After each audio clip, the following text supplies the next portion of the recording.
leader, as we know, in July of 2011, Treasury sanctioned and designated 6 al-Qaeda terrorists and reported that they are working for a network that would be headquartered in Iran, operating under an agreement between al-Qaeda and the Iranian regime. Do you think that the administration should sanction senior Iranian political leadership folks, including Ahmadinejad and the Supreme Leader? He has the authority under Executive Order 13224 because they're providing material support to al-Qaeda.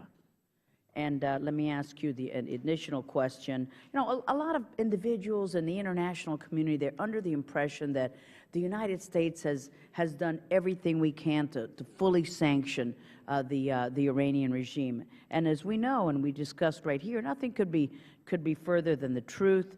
And you pointed out in your testimony, we must fully end Iran's access to the international banking system, increase pressure on Iran through the insurance sector, require companies that avail themselves of U.S. capital market to disclose the business that they conduct in Iran and with the Iranian regime, bar international cargo and crude shippers that serve Iranian ports from docking in U.S. ports for 10 years. There's so much more that needs to be done. In addition to sanctioning the Supreme Leaders, tell me what you think will come out of this upcoming negotiations, May 23rd in Baghdad. What has been accomplished with previous negotiations? What could be accomplished with this? And why is there that sense incorrect that we have done all the sanctions that could possibly be had, and that's why there's nothing else to do but to negotiate for some settlement? If you could comment on any of those. We'll start with Ambassador Wallace.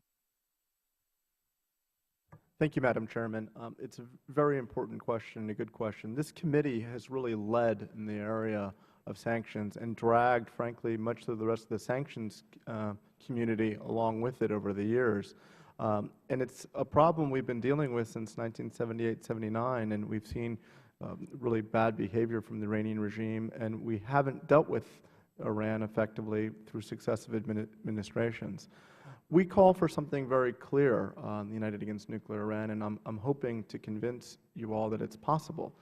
We have to have an economic blockade of that government. As Ray testified very accurately, this is an economy that is very dependent upon outside sources. We can do that, and our focus has been on banking, insurance, disclosure and debarment, and shipping, and importantly, oil.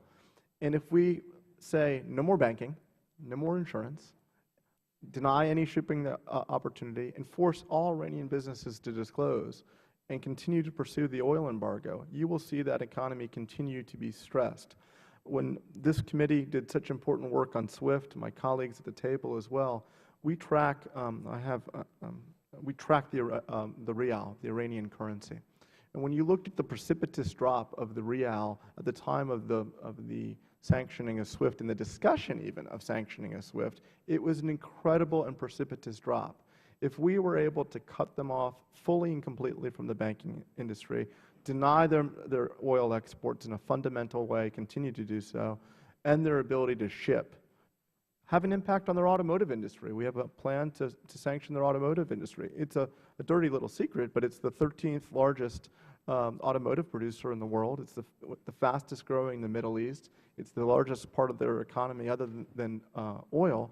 We have to do more to sanction these areas of the economy. Thank you. Thank you, Ambassador Wallace. I'll let the other gentleman come. You know, I think the most effective sanction that is available, is out there, is a sanction that decreases the global price of oil, because the Iranian budget today is set at a price per barrel of $85. So while I absolutely agree with my colleague here that we should seek the most robust sanctions, we have to also be cognizant of the fact that anything we do that spooks oil markets and drives up the price of oil will only enrich Ali Khamenei, will only buy him more time, will only embolden him. So we should be very careful about threading the needle when it comes to oil market sanctions and financial sanctions. I would argue that with spare capacity still very tight in the market, the best thing we can do is turn Iranian oil into a toxic asset, into a distressed asset, and in doing so, force the Iranians to offer price discounts on every barrel. Thank you. And I apologize. Maybe somebody will get to you, Dr. TK. I'm out of time. Thank you, sir.